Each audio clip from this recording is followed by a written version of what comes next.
بسم اللہ الرحمن الرحیم۔ السلام علیکم محترم سامعین اور عزیز طلبہ کرام، امید کرتا ہوں کہ آپ تمام احباب خیر و عافیت سے ہوں گے۔ آج کا ہمارا سبق نمبر 97 ہے، جس میں ہم شاعر الفند الزمانی کو پڑھیں گے۔ واقعہ کچھ یوں ہے کہ مالک بن عوف نے یوم التحالق ایک دن ہے جس میں جنگ چھڑی تھی۔ مالک بن عوف نے ایک عورت کے بچے کو نشانہ بنایا تو شاعر نے جوابی کارروائی کرتے ہوئے مالک پر حملہ کر کے اس کا کام تمام کر دیا، اسے قتل کر دیا۔ اسی واقعے کو شاعر بیان کر کے کہتا ہے، تو آئیے اشعار پڑھتے ہیں اور اسے سمجھتے ہیں۔ وقال الفند الزمانی ایا طعنة ما شیخ کبیر یفن بالی تقیم المأتم الأعلى على جهد وإعوال ولولا نبل عوض في حضبايا وأوصال لطاعنت صدور الخيل طعنا ليس بالآل ترى الخيل على آثار مهري في السن العالي ولا تبقي صروف الدهر إنسانا على حالي تفتيت بها إذ كره الشكة أمثالي كجيب الدفن سلورها إريعت بعد إجفالي۔ یہاں پر ایا حرف ندا ہے، یہ بلاوا کر رہا ہے، اے لوگو، ایا دیکھو، سنو، متوجہ ہو جاؤ۔ ایا طعنة شیخ، اصل میں طعنة شیخ ہے، ما زائدہ ہے، تو طعنہ کہتے ہیں مارنے کو، وار کرنے کو۔ طعنہ یطعن، طعنہ بالسکین، طعنہ زید عمرا، زید نے عمر کو چھری ماری۔ طعنة بالسیف او بالسکین، تو کہتے ہیں ایا طعنة ما شیخ، بوڑھے آدمی کے وار کو دیکھو، بوڑھے آدمی کے وار کو دیکھو، یا نیزہ مارنے کو دیکھو۔ کبیر، جو کہ شیخ کبیر ہے، بہت بزرگ بڑا ہے۔ یفن بوسیدہ، یا یفن کا ترجمہ آپ کر سکتے ہیں بہت بوڑھا، اور بال القدیم الضعیف، بہت بوڑھا اور بوسیدہ۔ ہم کہتے ہیں یہ کپڑے پرانے ہیں، فنقول نحن بلی الثوب والثوب بال، بلی الثوب کپڑے پرانے ہو گئے۔ فہذا ہوا، یعنی اس شیخ کے وار کو دیکھو، نیزہ مارنے کو دیکھو کہ جو بہت ضعیف العمر آدمی ہے۔ تقیم المأتم الاعلی، نیزہ کی اس ضرب نے بڑا ماتم برپا کر دیا، یا جو بڑی مشقت اور چیخ و پکار پر مشتمل تھا، کیونکہ ان کا سردار مالک مارا گیا۔ کہتے ہیں ان کے اس وار نے بہت بڑا ماتم کھڑا کر دیا۔ تقیم المأتم، هذه الطعنة تقیم، اس نے کھڑا کر دیا، اقام یقیم المأتم، بہت بڑا ماتم، الاعلی بہت بڑا، یعنی عالی، على جہد، على غایت السعی والمشقہ واعوال ورفع الصوت، لوگ رونے لگ گئے کیونکہ بہت ان کا سردار جو مارا گیا۔ تو یہ کہتے ہیں کہ یہ سبب بنا آہو بکا کا، کہ اس نے قتل کر دیا ہے۔ آگے کہتے ہیں ولولا نبل عوض فی حضبایا و اوصالی، حضبایا کا ترجمہ ہے، پہلے ہم الفاظ کو سمجھیں گے تو بعد میں سمجھنا آسان ہوگا۔ حضبہ کہتے ہیں پیٹھ کو، بعضوں نے کہا پیٹھ میں ایک رگ کو کہتے ہیں، تو کہتے ہیں ولولا نبل، ولولا السہم، کاش کہ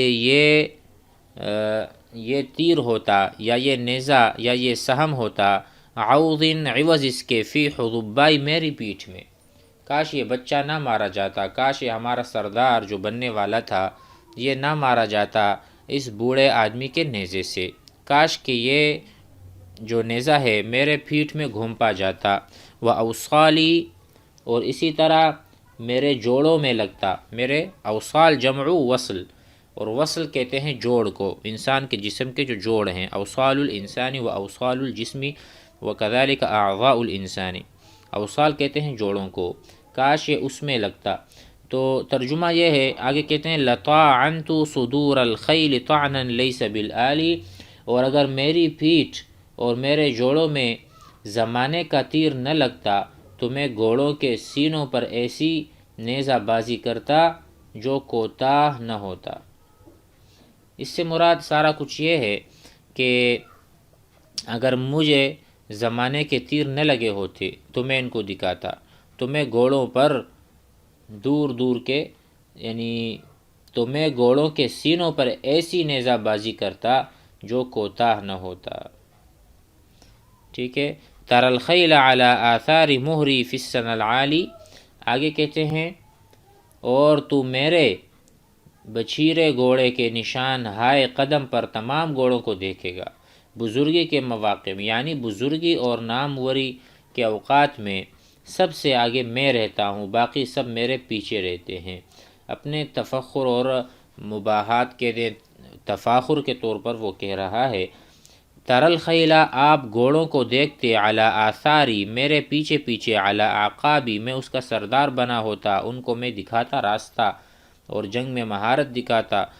آثاری مہری، مہر ولد الفرس، میرے ساتھ جو گھوڑے کا بچہ ہے اس کے پیچھے یہ سارے ہوتے۔ فی السنا العالی، اس سے ترجمہ یہ ہے کہ سنا العالی کہتے ہیں روشنی اور چمک کو، سنا کہتے ہیں روشنی کو، العالی بلند چمک، تو گویا کہ روشنی اور چمک میرے مہر، یعنی میرا جو گھوڑے کا بچہ ہے اس کے مہروں سے ایسی چنگاری اور ایسی روشنی ہوتی کہ لوگ میرے پیچھے پیچھے ہوتے اور میری متابعت اور تقلید اور اتباع کرتے ہوئے نظر آتے۔ اگر مجھے زمانے نے نہ لطاعن، یہاں پہ ولولا نبل عوض، اگر یہ زمانے کے تیر میرے اس میں نہ ہوتے اور میں بوڑھا نہ ہوتا۔ آگے کہتا ہے ولا تبقی صروف الدہر، صروف الدہر زمانے کا ایر پھیر یا زمانے کا بدلنا یا انقلابات زمانہ، ولا تبقی اور باقی نہیں رکھتا، صروف الدہر، صروف فاعل ہے، زمانے کے جو تغیرات اور انقلابات ہیں وہ انسان کو نہیں رکھتا، باقی نہیں رکھتا، انسانا علی حالی، کسی بھی انسان کو ایک حال پر نہیں چھوڑتا۔ تفتیت بہا اذ کرہ شکت امثالی، اس نیزہ بازی کے وقت میں بتکلف جوان بنا، حالانکہ مجھ جیسے بڈھے ہتھیار ناپسند کرتے۔ یہ کہتے ہیں تفتیت، میں تو جوان مرد بنا، ای اصبحت فتن، الفتح کہتے ہیں شاب کو، ھذا فتن من فتیت قریش، یہ جوان ہے قریش میں سے، یا ھذا فتن من فتیت قبیلت فلان، تو تفتیت میں جوان بنا، بہا ای بالطعنتی، اذ کرہ الشکت امثالی، میں اس حال میں ہوں اور میری یہ حالت ہے، میں تو بوڑھا ہوں لیکن میں جوان بنا۔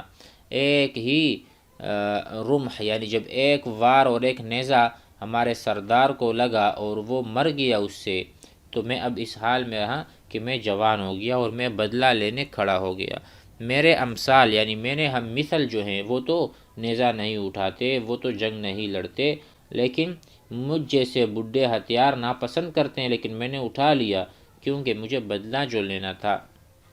کجیب الدفن سلورہا اریعت بعد اجفالی، اب مثال دے رہے ہیں، کہتے ہیں کجیبن سے مراد یہ ہے کہ وہ زخم اس بوڑھی بے وقوف عورت کے گریبان کے مانند بڑا تھا جو تیز دوڑنے کے بعد ڈرائی گئی ہو، یعنی ڈرائی گئی تیز دوڑائی گئی پاگل عورت کا گریبان چاک ہو کر اس میں جس طرح بڑا شگاف ہو جاتا ہے، مالک کا زخم بھی اس طرح بڑا تھا۔